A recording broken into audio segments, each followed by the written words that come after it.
안녕하십니까. 안녕하세요.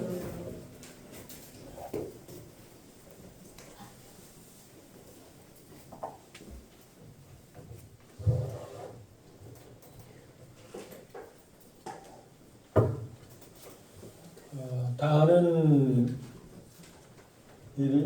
거라고 생각합니다. 성경은 전부 몇 권인가요? 그렇죠. 구약에 27권, 39, 그 다음 신약 27권, 66권입니다. 성경 66권 가운데 여러분들 개인적으로 제일 좋아하는 책이 있다면 어느 부분인가요? 각각 다를 겁니다. 66권 가운데서 성경 66권 가운데 가장 중요한 진리가 담겨 있는 책이라고 하면 어떤 책이라고 생각하세요?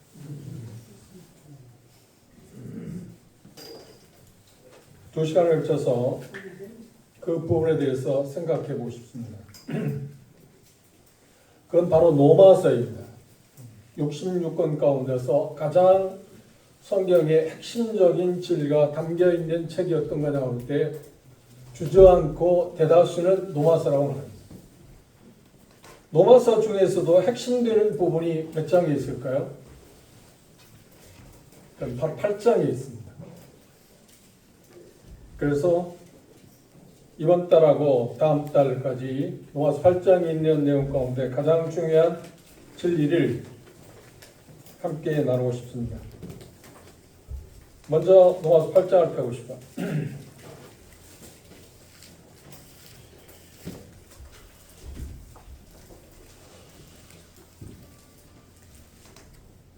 로마서 8장 31절부터 39절에 있는 말씀 한 절씩 교독하겠습니다. 제가 먼저 31절 읽겠습니다. 로마서 8장 31절입니다. 그런즉 이 일에 대하여 우리가 무슨 말하리요? 만일 하나님이 우리를 위하시면 누가 우리를 정죄하리요? 하나님을 아끼지 아니하시고 우리 모든 사람을 위하여 주시니라. 오직 그 아들과 함께 모든 것을 우리에게 주시지 않으리냐. 누가 능히 하나님의 택하신 자들을 송사하리요? 의롭다 하신 이는 하나님이시니 누가 정죄하리요. 죽으실 뿐 아니라 다시 살아나신 이는 그리스도의 주시니 그는 하나님 우편에 계시며 우리를 위하여 간구하시는 자시니라. 누가 우리를 그리스도의 사랑에서 끊으리요? 환난이나 곤고나 핍박이나 기근이나 적신이나 위험이나 칼이랴. 영생과 너희가 죽는 주를 위하여 죽임을 당하게 되며 또 살아나야 다시 생명을 받느니라.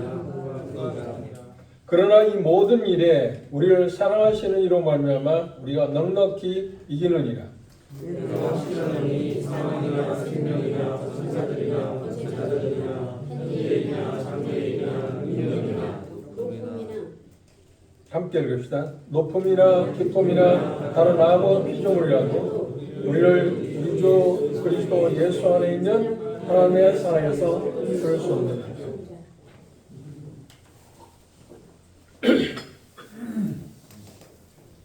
본문을 읽고 나니까 여러분 마음 가운데도 동의하십니까? 성경의 가장 핵심된 진리가 본문에 집약되어 있습니다.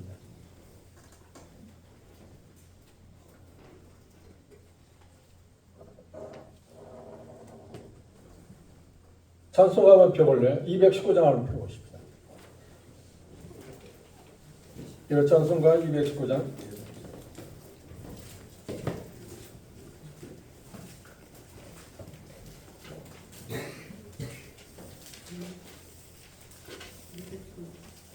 제목이 뭔가요?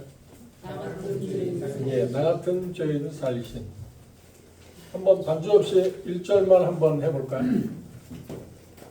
마음을 모아서 함께 해봅시다. 시작. 나 같은 죄인 살리신 주 내 놀라워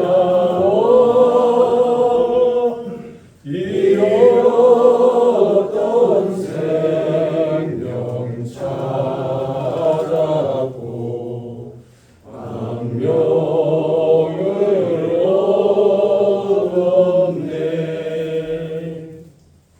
이 찬송 많이 불리죠. 그런데 가장 큰 문제가 뭐냐면 이 찬송을 부르는데 우리에게 마음 가운데 감동이 없다는 겁니다. 무슨 감동이요? 하나님의 은혜에 대한 감동이 없다는 겁니다. 이 시대에 저도 마찬가지고 여러분 마음 가운데도 한번 잘 살펴보십시오. 하나님의 은혜에 대한 감격스러움이 있는가요? 우리는 말할 수는 있습니다. 어떤 면에서 표현할 수도 있을 겁니다. 그러나 말하지 않고 표현하지 못한다고 할지라도 하나님의 은혜에 대한 감격스러움이 내 마음을 지배하고 있는가 하는 것입니다. 어떤 분은 그렇게 말했습니다.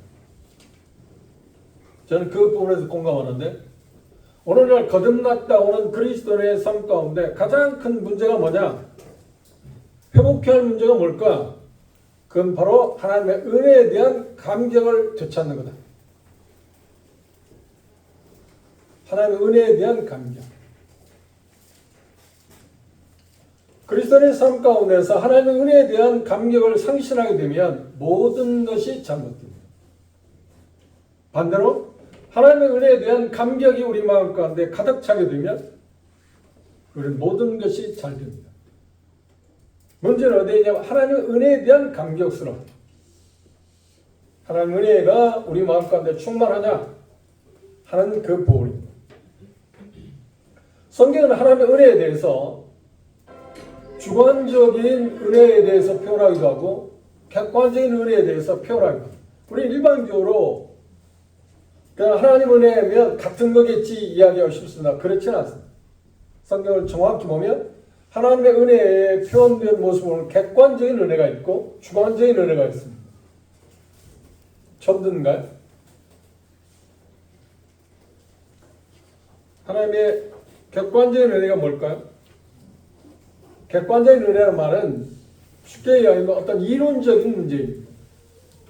은혜라고 하는 말은 성경에 쓰였을 때 은혜라는 말이 객관적으로 쓰여지는 게 많은데 하나님께서 받을 자격이 없는 사람에게 하나님의 베푸시는 호의, 사랑 그런 것들을 우리는 은혜라고 말합니다. 그렇죠?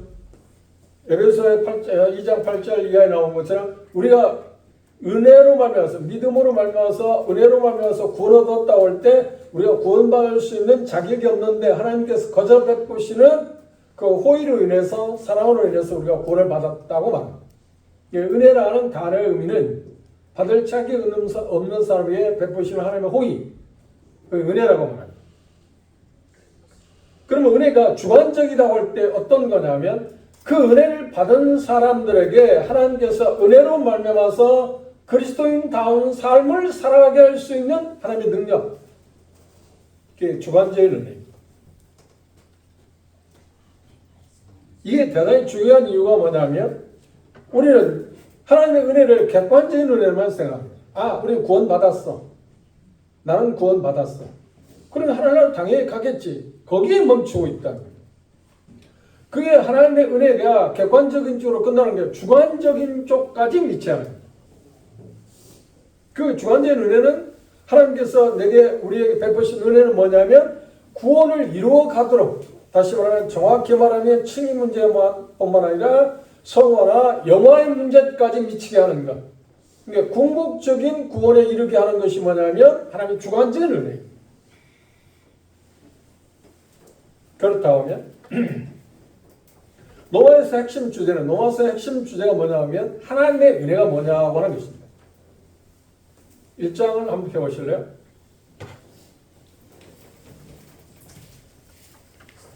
로마서 1장 1절입니다.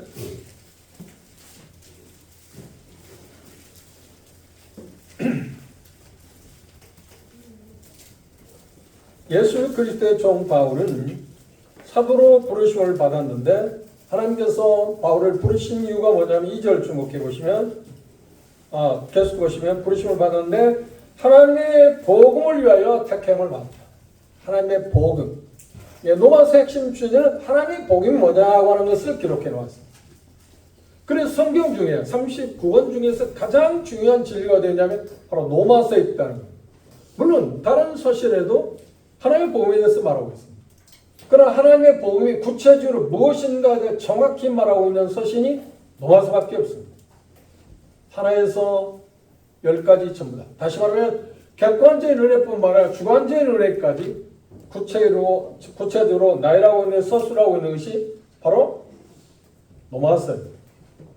노마서의 내용을 17절에서는 뭐라고 하냐면 하나님의 의라고 말합니다. 하나님의 복음의 핵심 주제가 뭐냐? 하나님의 복음의 핵심 주제는 하나님의 의입니다. 이게 성경의 핵심 주제는 하나님의 복음이라고 한다면 하나님의 복음의 핵심 주제가 뭐냐면 골자가 뭐냐면 하나님의 의라고 합니다. 하나님의 의. 하나님의 의는 어디에 들어있는가? 어떻게 나타나는가? 하나님의 복음을 통해서 나타납니다.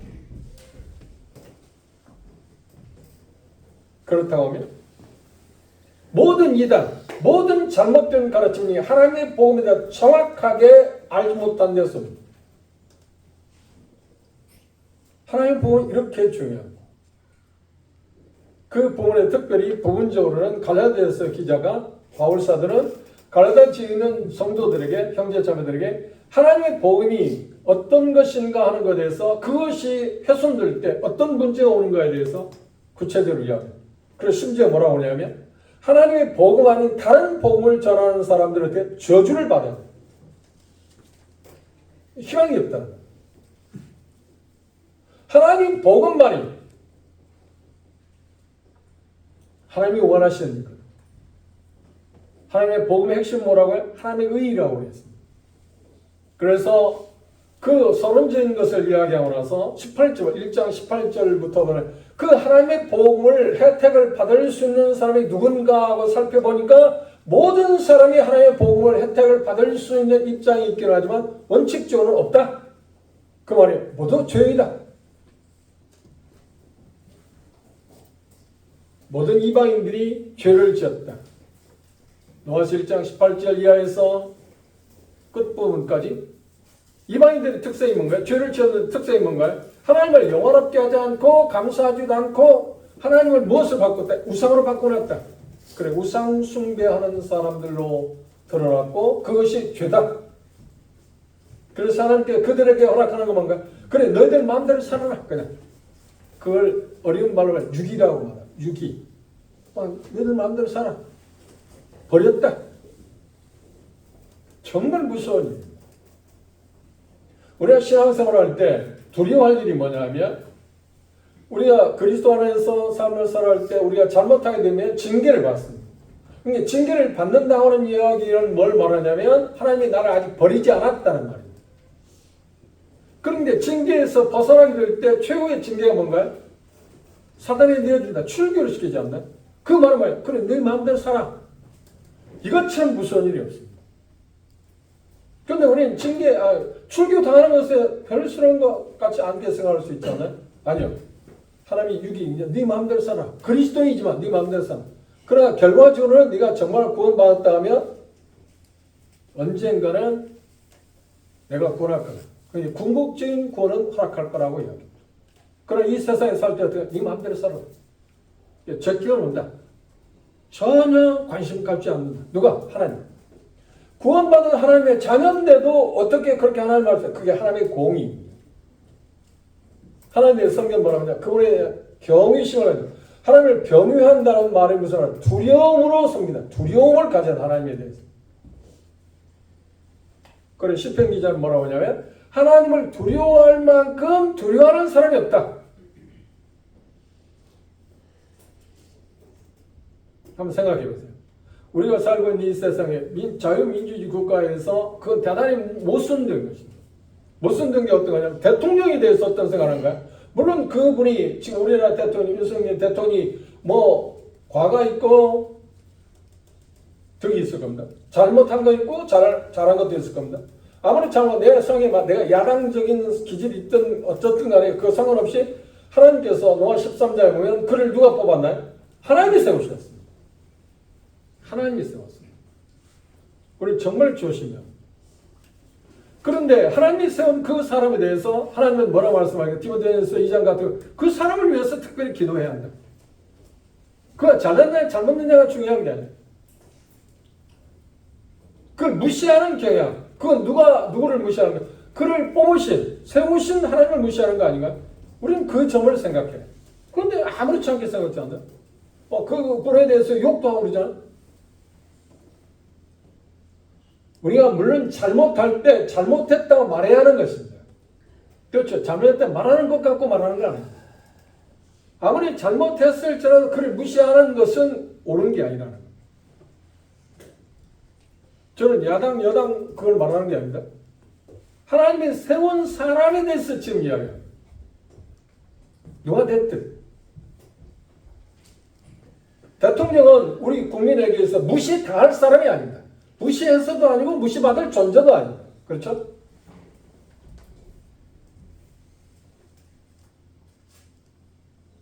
잘못한 것에서 말할 수 있어요. 그건 아니라고. 그렇죠? 하나님의 말씀과 잘못된 것이 있을 때는 그게 아니라 우리는 얼마나 말할 수 있습니다. 그러나 그를 무시하라는 말은 아니잖아요. 그런 문화가 팽배하다 보니까 심지어 우리들 그리스도인들 마음 가운데서도 하나님에 대해서 경히 여기는 마음이 있습니다. 갈라디아 6장 뭐라고 하냐? 하나님은 만홀히 여김을 받지 않는다. 그분을 만홀히 여긴다는 말은 쉬운 발언인데 그분하고 장난쳐서는 안 된다. 우습게 생각하지 마라. 하나님은 우리하고 생각할 때 우리가 그렇게 웃으면 만만하게 볼 뿐이 아니지 않나요? 그런데 하나님을 우습게 생각해. 그러니까 경히 여긴다. 그걸 만홀히 여긴다는 표현이었어요. 반대로 하나님은 성경에서 말하면 경외해야 돼. 두려움으로 그분을 대해야 돼. 왜? 그분은 어미하신 분이니까. 공의로우신 분이니까. 두려운 분이니까. 그래서 시편 기자 말하기를 원해. 좀 전에 말씀드렸죠. 하나님을 두려워할 만큼 두려워하는 사람이 없다. 우리에게 진정 정말 신앙이라고 하면 하나님을 두려워할 만큼 두려워하는 마음이 기본적으로 우리에게 있어요. 우리가 두려워서 뭔가 그분이 지옥에 보낼까 아니면 어떤 형벌을 가할까라는 그 두려움 때문에 그분을 두려워하는 게 아니고 물론 그것도 있습니다. 생각해요. 여러분들 하나님을 두려워할 만큼 두려워하십니까? 여러분에서 하나님은 그런 분인가요? 오늘 제가 이런 말 하는 것은 누굴 판단하기 위해서 하는 게 아닙니다. 우리는 시정해야 할 문제가 있습니다. 우리 문화에서 잘 생각해서 지금 판단하는 게 아닙니다. 하나님을 향해서 우리는 뭐라고 해요? 당신이라는 말을 씁니다. 그 미국 문화권에서 언어상 그렇게 변했습니다. 그렇죠? 그런데 그들에 대해서 다른 사람한테 이유라고 하고 그 표현하지만 그러나 그들이 지위에 따라서 다른 호칭을 하지 않나? 그런데 하나님을 향해서 감히 당신이라고 말한다? 정말 고치 않아요. 우리 문화에서 맞는 말이 아니에요. 여러분 생각해보세요. 여러분들 어머니를 향해서 당신이라고 말하는 자식이 있나요? 아버지를 향해서 당신이라고 말하나요? 안 해요. 정말 고치다. 하나님은 우리가 부를 때 그분을 당신이라고 부를 수 있는 거 아니에요. 오늘 찬송에 보면 요즘 옛날 경건한 사람이 쓴 찬송가는 그 하나님을 해서 당신이라는 게 하나도 없어요. 그런데 요즘 젊은이들이 찬송을 만들어 할 때는 요즘 문화의 그런 문화의 어떤 파생된 일이기 때문에 이해를 할 수 있습니다만 그걸 잘못 이해해서 주님에 대해서 하나님에 대해서 당신 이해합니다. 정말 조심해요.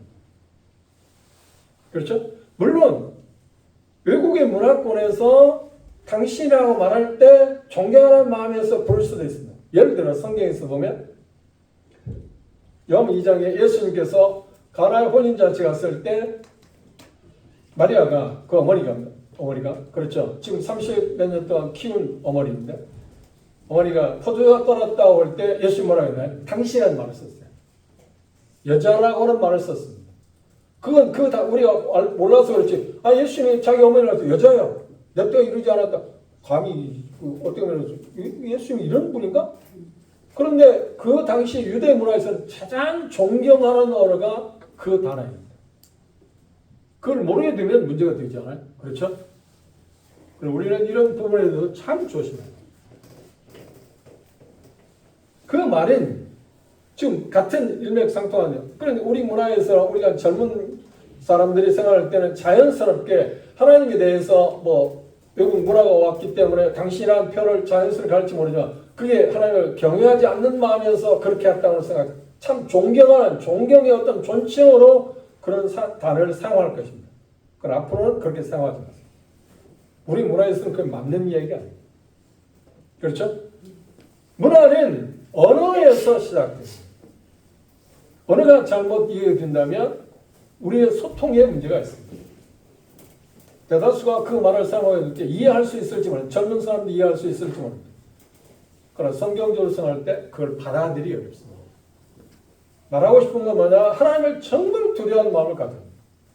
그분에 대해서 어떤 말을 할 때 정말 조심해야 합니다. 잘 생각해 보십시오. 우리가 대통령, 청와대가 맞죠? 청와대가 아니고 뭐 대통령실인가요? 대통령 앞에 우리가 간다고 생각해요. 불림을 받 어떤 일에 초대를 받았다고 생각해요. 그럼 그분을 향해서 말할 때 우리가 얼마나 어떤 말을 하나하나 다 해서 얼마나 조심하겠어요? 왜요? 대통령이니까. 함부로 막 짓거린가? 어떤 친구들 지금 어렸을 때도 친구들을 만난 것처럼 막 아무런 말도 제한 없이 막 내뱉는가? 그렇지 않습니다. 그렇게 하지도 않잖아. 한마디 할 때마다 조심할 것입니다. 그렇죠? 여러분의 가정 가운데서 가정교육이 잘 되는 사람은 부모들을 대할 때 어떻게 대하는가요? 함부로 대하는가요? 친구를 대할 때 그렇게 쉽게 대하는가요? 쉽게 대하지 않습니다. 존칭어를 쓰고, 그렇죠? 정말 어떤 말을 한마디 하되 조심스럽게 쓰는. 그게 훌륭한 자식들 아닌가요? 제대로 교육받은 자식들 아닌가요? 그런데 요즘 보면 자식들이 부모에게 막말하는 자식들이 있어요. 심지어 그리스도인이라고 하는 자식들이. 이게 도대체 세상이 어떤지 모르겠어요.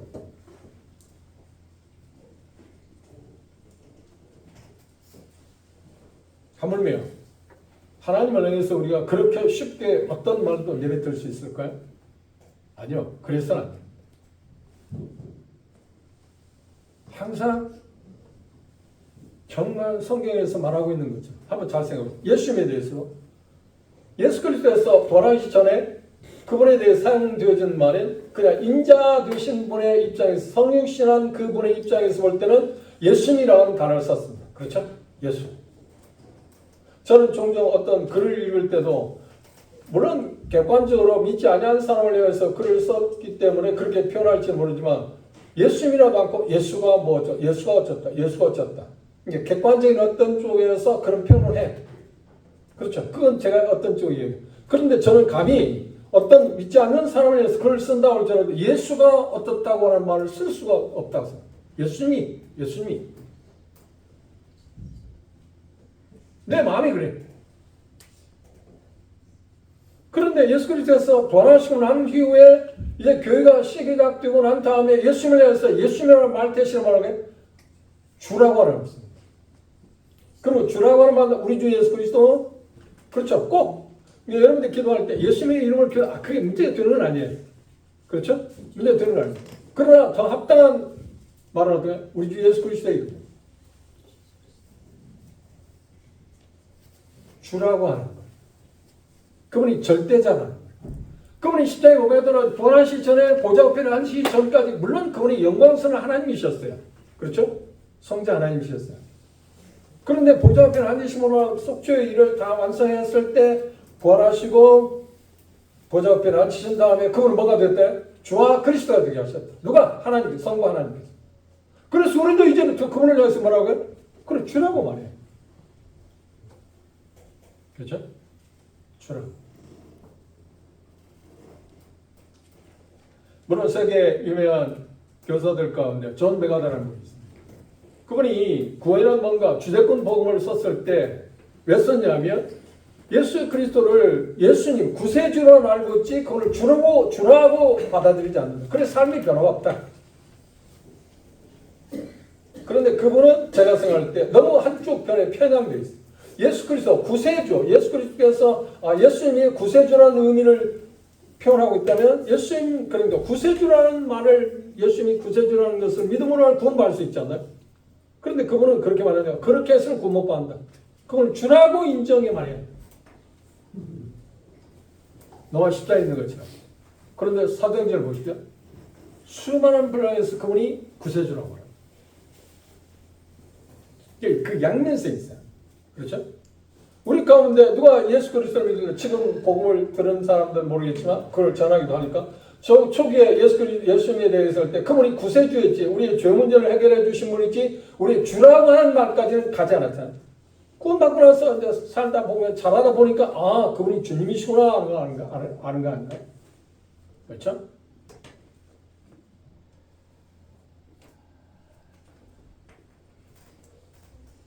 우리에게 가장 중요한 주제가 뭐냐면 하나님의 은혜에 대한 감격. 그걸 되찾는.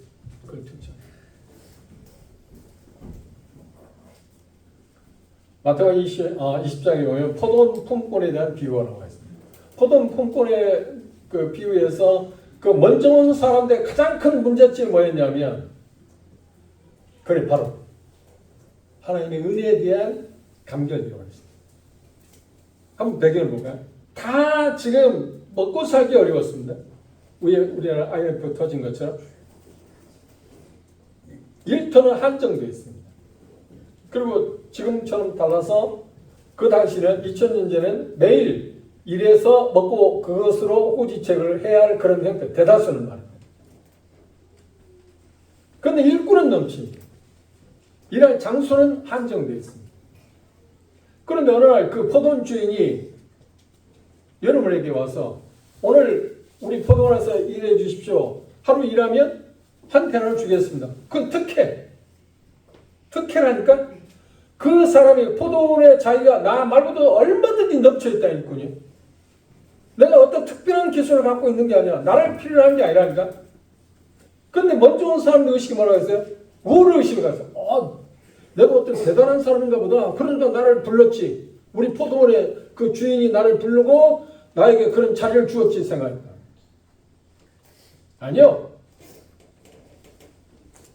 그 사람 말고도 아침 일찍 온 사람 말고 얼마든지 있었잖아요. 놀고 있는 사람은 수두룩했잖아. 그래 9시도 12시도 오후 3시까지도 포도원에 들어버렸잖아요. 그 사람 없이도 얼마든지 할 수 있다니까 포도원은. 그런데 그걸 인지 못했어요. 자기가 특별히 주인에게 은혜를 입어서 포도원에 지금 들어가서 일한다는 것을 인지 못했어요. 그럼 마치 당당하게 자기는 무슨 자격이 있어서 지금 포도원에 들어와서 일한다고 생각했어요. 우쭐대다. 우울하신 거예요. 이게 무서운 것입니다. 그를 타락하게 했던 주인을 향해서 반문하고 반론을 제기했다는 것은 부인이 의롭지 못하다고 반론을 제기했던 이유는 뭐냐면 그 은혜에 대한 감격을 잃어버렸기 때문에. 우리 모든 삶은 은혜잖아요. 하나님 은혜 때문에. 그렇죠? 여러분도 그럴 겁니다. 제가 최근에 여러분들 그럴 생각합니다. 제가 최근에 사소한 것도 참 이거 하나님이 주신 은혜 때문에. 오늘도 예배드리기 전에 묵상할 때도 그렇고 오늘 교회 가서 그랬습니다.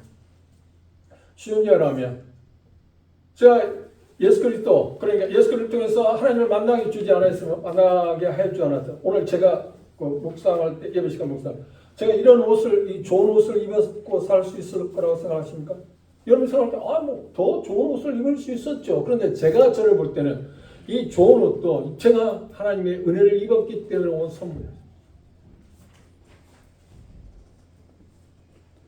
참 사소한 거잖아요. 내가 능력이 있어서 돈을 벌어서 어떻게 됐든 뭘 해서 돈을 벌었기 때문에 나는 내가 지금 누리고 있는 그것들을 다 누리고 있다고요? 천만에 오해하지 마세요. 정말 하나님의 은혜 때문에. 여러분들이 이 자리에 온 것도 어떻게 됐든 차를 타고 왔다 어떻게 이곳에 온 것도 뭐 때문에? 하나님의 은혜 아닌가요? 이 은혜를 잃으면 그 감격을 잃으면 하나님에 대한 경외심이 없어져요. 바울 사도의 의식 가운데 고린도전서 10장 15장에 보면 내가 낳은 것은 뭐라고요? 하나님의 은혜다. 그 놀라운 업적을 이룰 수 있던 것은 하나님이 자기를 사용해서 그 일을 하게 하신 거다. 하나님 자기를 사용해서 도구에 불과한 거라고 항상 인지했잖아요. 단 한 번 뽑는 일이 없어요. 그런데 고린도교회 수많은 거짓 교사들, 거짓 사도들 뽐냈어. 나는 대단히 당시 헬라 문화에서 추정하는 대로 웅변을 잘한다, 화술이 능하다. 그렇잖아요. 그건 다 거짓. 거짓 사도, 거짓 교사들의 특징입니다. 은혜를 망각하면 우리는 교만해질 수밖에 없잖아요. 우리 종종 자녀와 부모의 관계에서 자식들이 부모의 은혜를 모르고 살 때 뭐라고 하는가요? 그리고 인간관계에서 은혜를 베풀었는데 그 은혜를 모르고 살 때 뭐라고 하는가요? 무슨 말을 쓰는가요? 사자성에 배은, 세상에서 가장 사람다운 사람이 아닌 가장 조악한 사람을 가르쳐서 뭐라고 하냐면 배은망덕한 사람. 은혜를 모르는 사람. 그렇죠? 근데 우리는 하나님으로부터 은혜를 입었습니다. 그런데 그 은혜를 모르는 거 아니죠. 알고는 있는데 그걸 항상 인지하고 그것에 감격스러운 우리가 젖어 살아야 하잖아요. 그래요? 그렇잖아요. 다시 한번 상기합시다. 우리가 지금 살아가고 있는 모든 게 하나님 은혜 때문에 내가 잘나서 한 거 아니에요. 하나도 그 어떤 것도 생각해서 우리가 숨 쉬는 것 자체가 뭔가 하나님 은혜 아닌가요? 물론 부족한 게 있어요. 나름대로 불만스러운 게 있을 겁니다. 그런데 불만스럽고 부족한 게 있고 하나님 안에서 뭐 불만을 토로하고 싶은 그런 환경이 있을지라도 하나님 은혜를 생각해보고 내가 누리고 있는 걸 생각해 보십시오. 그럼 어떻게 해요? 그럼 감사할 수 있잖아요. 찬양할 수 있잖아요. 하나님 나 같은 것이 이런 것을 허락하셨나요?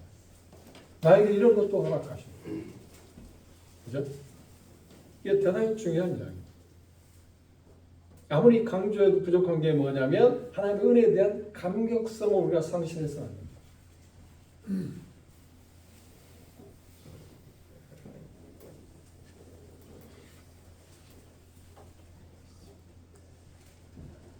하나님의 은혜가 더 이상 우리를 놀라게 하고 있지 않습니다.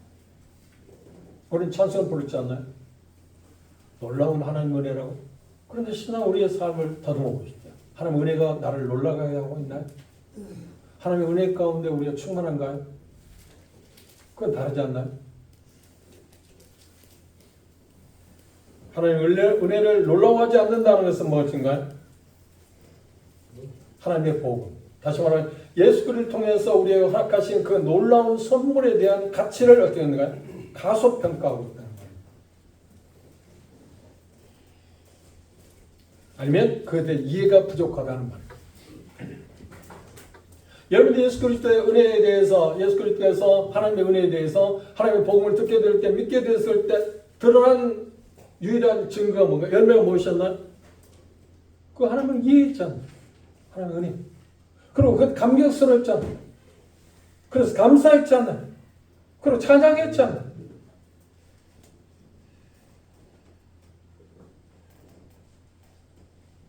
그래서 말씀드린 것처럼 그 하나님의 은혜가 더 이상 나를 감동시키고 있지 못하다.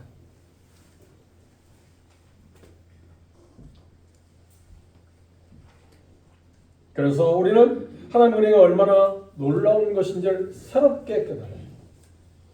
늘 인지하고 살아야 합니다. 요즘 복음 찬송에 하나님의 은혜가 아니면 뭐 아무것도 안 된다고 하는 그런 찬송 있죠. 그런데 그 찬송 부를 때 정말 그 하나님의 은혜에 대해서 내가 감격하고 있는가 하는 다른 이야기잖아요.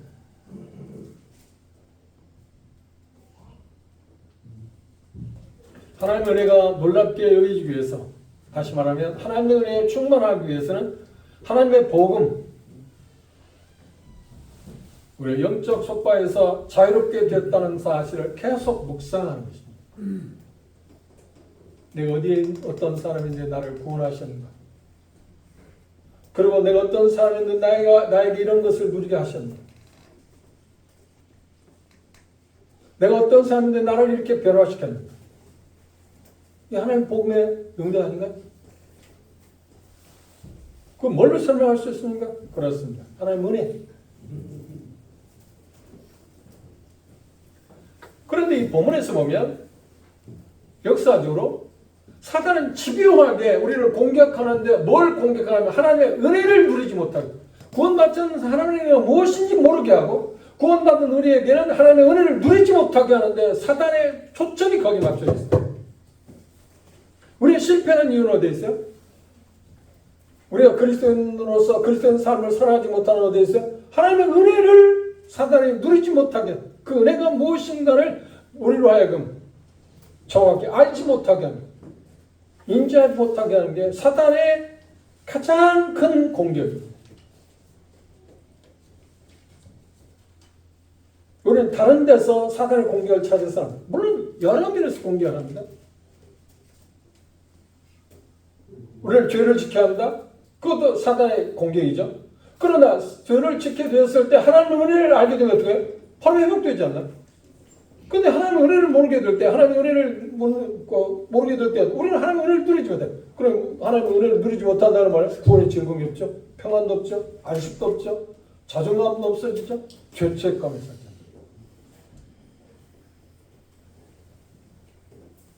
기억하시죠? 사단의 최고의 공격 목표는 뭐라고요? 하나님의 은혜를 누리지 못하는 은혜의 감격스러움을 앗아간다.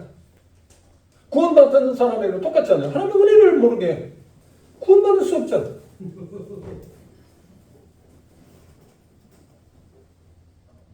그런데 이 본문에서 보면 지금 그것과 관련돼서 하나님의 은혜를 누리지 못하게 해서 사단이 사용하는 4개의 불화살이 있습니다. 우리를 치명하게 공격해요.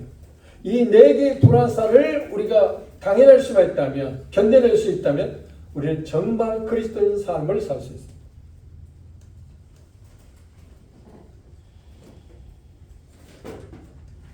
우리가 예수 그리스도를 믿고 거듭난 순간부터 우리가 잘 몰라서 그랬지만 자세히 생각해 보면 우리는 실상 이 세상에 지뢰밭에 지금 걷고 있습니다.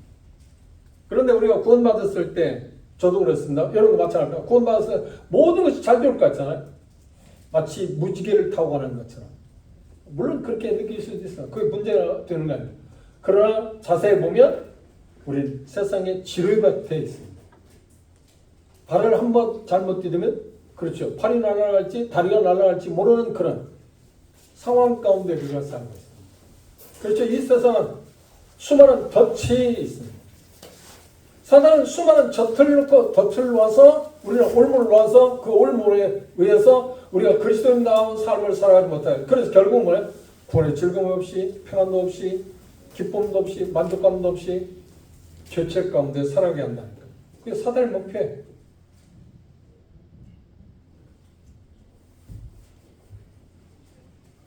그런데 놀라운 것은 이 본문에서 이야기합니다. 하나님의 은혜가 그 모든 것을 막아줄 거다. 무엇이 하나님의 은혜가? 그래서 궁극적으로 뭐라고 했나요? 우리의 믿음을 파괴시키지 못할까. 순간적으로 우리가 올무에 걸려서 넘어지기도 하고, 그래서 어떤 정죄감에 빠질 수도 있고 할지 모르지만, 그러나 궁극적으로 하나님의 은혜 때문에, 결국 하나님의 은혜 때문에 우리는 어떻게 될 거라고? 그래, 온전해진다. 오늘 이런 시간에 여러분 기억할지 모르지만 본문과 관련되어 있기 때문에 경광형제님이 로마서 8장 28절 29절 말씀을 읽었습니다. 하나님을 사랑하자 곧 뜻대로 부르심을 입은 자는 모든 것이 합력해서 선을 이룬다. 그리고 그 아들의 형상을 본받기 위해서, 함께하기 위해서 하나님은 우리 안에서 지금도 계속 일하십니다. 그래서 여기 본문에서 이렇게 표현했습니다. 31절. 그런즉 이 일에 대해, 이 일은 뭔가요? 앞에서 이야기한 것, 예수 그리스도를 닮게하는 일에 대해서, 다시 말하면 그리스도인다운 삶을 살아가기 위해서 우리에게 사단이 공격하고 있는 그 적을 어떻게 무찌를 수 있는가 하는 것에 대해서 이제부터 이야기하겠다.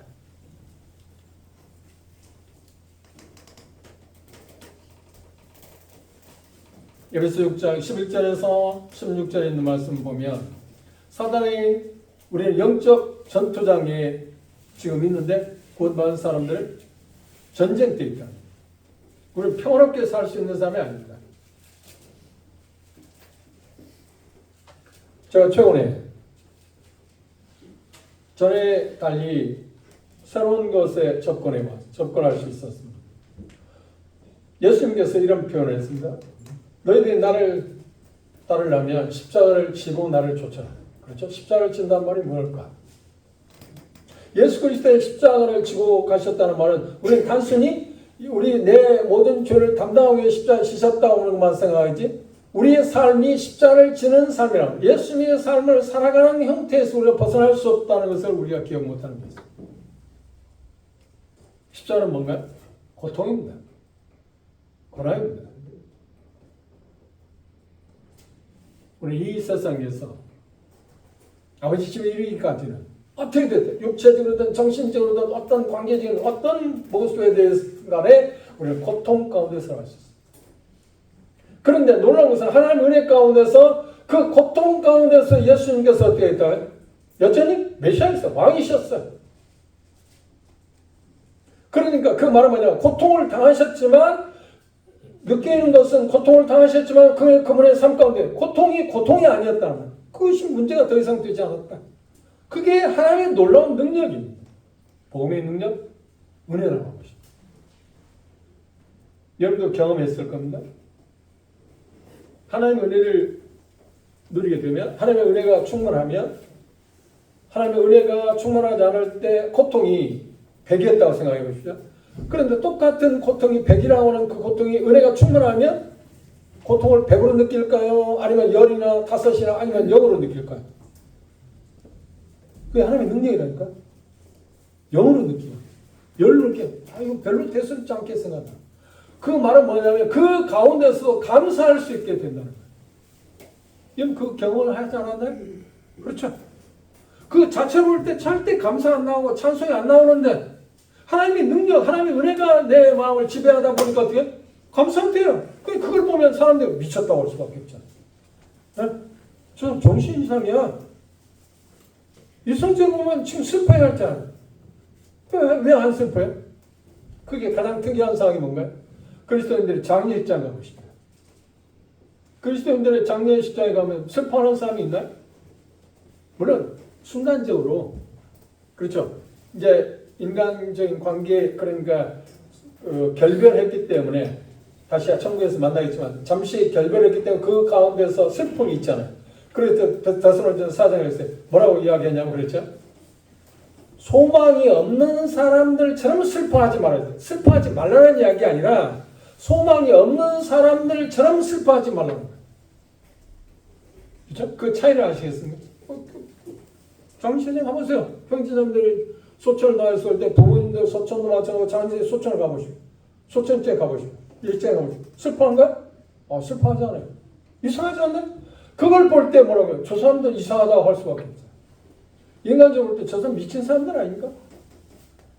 부모들이 믿고 천국에 갔다고 하는 것 때문에 마음 가운데 기쁨을 있고 표현상으로는 그걸 다 표현하지 못하지만 울기도 하고 슬픔을 잘해야 돼요. 순간적으로요. 그렇죠? 그럼 근본적으로 찬송이 있잖아요. 하나님 감사가 있잖아요. 그래서 세상은 감당하지 못한다. 우리 11장에 세상은 그걸 감당하지 못한다. 이해할 수도 없잖아요. 이게 곧 하나님의 능력입니다. 하나님의 능력은 어디에 온다? 그 하나님의 은혜가 베풀어져요. 그래서 이 본문에서는 사단이 집요하게 하나님의 은혜를 누리지 못하고 공격하지만 그럼에도 불구하고 하나님이 하시는 일이 뭐냐 하면 첫 번째 방패가 되시죠. 하나님 방패가 되시죠. 제가 이 메시지를 준비한 지가 꽤 됐는데요. 몇몇 지역교회에서 지금 제가 이 메시지를 전했습니다. 우리는 대다수 생활할 때 우리의 믿음에 어떤 문제가 올 때 그것을 방패막이 할 수 있는 분이 누구냐고 할 때 우리가 일반적으로 알잖아요. 시편 기자는 종종 우리가 구약에서 말하는 하나님에 대해서 속성에 대해서 이야기할 때면 그분이 하나님에 대해서 시편 기자는 뭐라고 표현해? 산성도 되고 뭣도 된다고요? 빼놓을 수 없는 게 방패가 됩니다. 방패시. 방패 든다는 말이 왜 본문에서 보십시오. 자, 31절 읽어봅시다. 와서 8장 31절이죠. 그런즉 이 일에 대하여 우리가 무슨 말 하리요? 만일 하나님이 우리를 위하시면 누가 우리를 대적하리요? 사단이 공격이 첫 번째 불화살이 뭐냐 하면 하나님이 네 편이 아니다는 거예요. 쉽게 말하면 하나님은 내 편이 아니야. 내 편이 아니야. 그런데 성경 뭐라고 하냐면 하나님이 대적할 수 없다. 그러니까 대적할 수 없다는 하나님을 누구도 하나님을 대적할 수 없다고 하는데 대적할 수 없게 하는 것은 그냥 하나님이시다는데 하나님이시다고 할 때 이 본문에서 말하는 그 말은 내 편이라고 하는 말은 하나님이 내 방패가 되어집니다. 방패. 방패는 당시 로마 문화에서 길이가 1.6m 그리고 폭이 한 68cm 되는 가죽으로 만든 것이다. 그런데 전쟁터에 나갈 때 그 로마 병사는 그 가죽으로 만든 방패를 가지고 가는데 물에 적신다. 물에 적시는 이유가 뭐예요? 불화살을 쏠 수 있잖아요. 이 불화살을 쏜다는데 물에 적셔진 그 화살이 방패. 그렇죠? 물에 적셔진 가죽을 뚫지 못하니까. 불이 있을 때 타버리잖아요. 꺼지잖아요. 그 방패를 들었어요. 우리 신앙생활에 가장 중요한 첫 번째 우리가 알아야 할 것은 사단이 공격할 때 어떤 걸 공격하냐. 첫 번째 말하면 하나님 네 편이 될 수 없어. 그 말은 뭐라냐. 우리를 위하신 분이 아니야. 그런데 이 말씀에서 보면 이론적으로 여러분들 한 번도 하나님이 나를 위하시는 분이 아니라고 생각한 일이 없다고 생각하지 못해요. 그런데 이제까지 살아올 때 저도 그렇고 여러분 어떤 경우에 보면 하나님 내 편이 아닌 것 같아. 하나님이 나를 위하신다고? 그럼 이런 일이 없어야 하잖아. 부정적인 일들 말이야. 건강성의 문제나 재정적인 문제나 인간관계에서 훼손당하는 여러 가지 일들입니다. 그런 일을 하는데 불리한 쪽, 그 부정적인 일을 할 때 하나님이 나를 위하신다면 이런 일을 할 수 있나? 수없이 그것 때문에 우리가 하나님 하소연했잖아요. 반문했잖아요. 하나님 내 편이라고? 하나님 내 편인데 왜 이런 일이야? 전능하신 분이. 그런 일이 일어나서는 안 되지 않나? 그걸 통해서 사단은 우리 집요하게 공격해요. 그 말은 뭐라고 해요? 하나님의 은혜를 누리지 못하게 합니다. 그런데 표현 가운데 하나님이 내 편이다. 하나님 내 편. 시편 118편을 보십시오.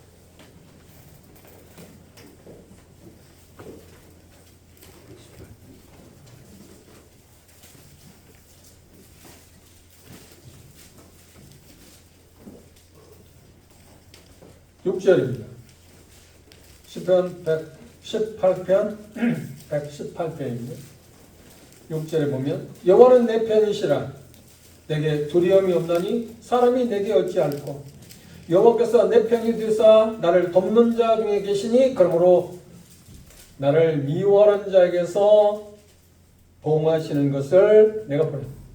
그 보호한다는 말 갚아준다. 원수를 갚아준다.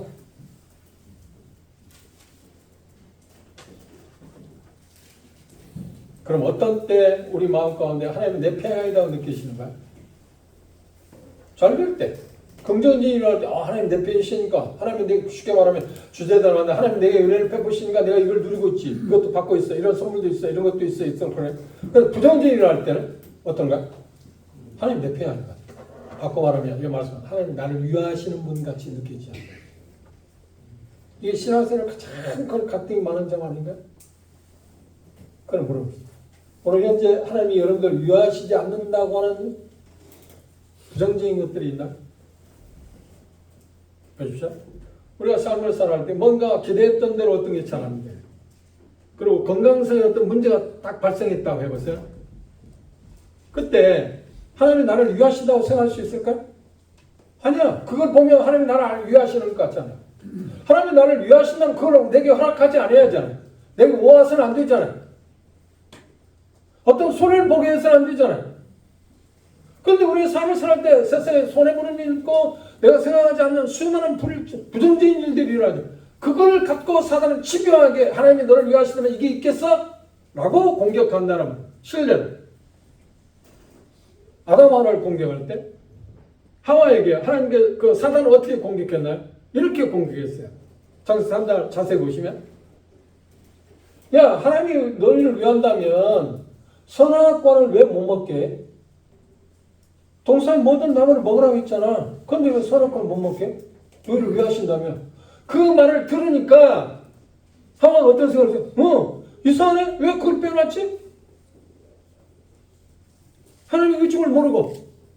그게 지금 하나님 은혜였잖아요. 왜? 그걸 먹음으로 해서 하나님과 교제가 단절하고 하나님 앞에 내가 자의적으로 하나님께 순종하는가 복종하는가 그걸 테스트하기가 하나님 시금석이었을 뿐이잖아. 그런데 사단이 그걸 공개해요. 왜 그걸 못 먹게 했냐? 그걸 못 먹게 하는 거 보니까 지금 그렇죠. 뭐 편가르지 않았죠. 그거 보니까 하나님 너를 위안하시는 게 아니야. 그 말을 딱 듣고 보니까 어떻게? 그런 것 같은 거예요. 거기 넘어갑시다. 그 다음 두 번째, 세 번째 다 넘어갈 수밖에 없죠. 그래서 결국 어떻게? 하나님 반역. 하나님 나를 위하시는 분이 아니야. 그래 하나님 나를 위하시는 분이 아니라 자고치를 써야 하잖아요. 내가 나를 위하잖아요. 그렇죠? 하나님이 나를 위하신다고 생각하면 자고치를 쓰지 않아요. 그분이 위하시는 거 나를 도우실 거니까. 그런데 그분이 나를 돕지 않는다고 생각하니까 어떻게? 내가 스스로 도와야 돼. 세상이 말한 것처럼 하나는 스스로 돕는 자를 돕는다고? 스스로? 아니요. 그건 정말 잘못입니다. 하나님 나를 위하십니다. 그런 생각해 보십시오. 이 부분에 대해서 이렇게 질문했습니다. 그 만이라는 단어를 썼어요. 만일에 그렇죠. 만일에 그렇게 하지 않겠지만 그런데 바울사는 이 네 가지 사단의 불화살에 대해서 말할 때마다 뭐라고 하냐면 무엇에 대해서 말하면 누가라고는 말을 썼어요. 누가 그 누가는 누구를 지금 이야기하고 있어요? 사단이 공격 대상이 최고의 공격의 병수라고 이야기하고 있는 사단이 그 누구도 거기 다 들어있습니다. 그 무엇도 네 번째 하나님의 사랑에서 끊을 수 없다는 것은 그 어떤 것도라고 하는 표현도 되어 있지만 세 가지 네 가지 다 누가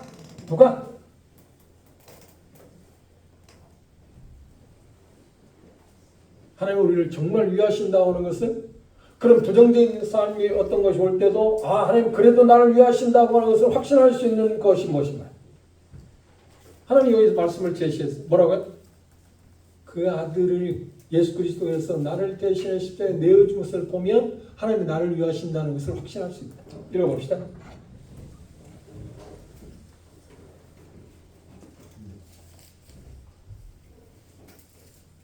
하나님이 우리를 위하여 위하시면 누가 우리를 대적하느냐? 내 편이시다면 누가 우리를 대적하겠느냐? 그리고 32절 대답이 나왔어요. 자기 아들을 아끼지 아니하시고 우리 모든 사람을 위하여 내어주시니가 어찌 그 아들과 함께 모든 것을 우리에게 은사 선물로 주셨느냐? 하나님이 나를 위하신다는 가장 중요한 증거가 뭐예요? 증거물이 뭐라고요? 하나님이 그 아들을 나를 대신에 내어줬다. 이게 증거예요. 이거보다 큰 게 어디 있나요?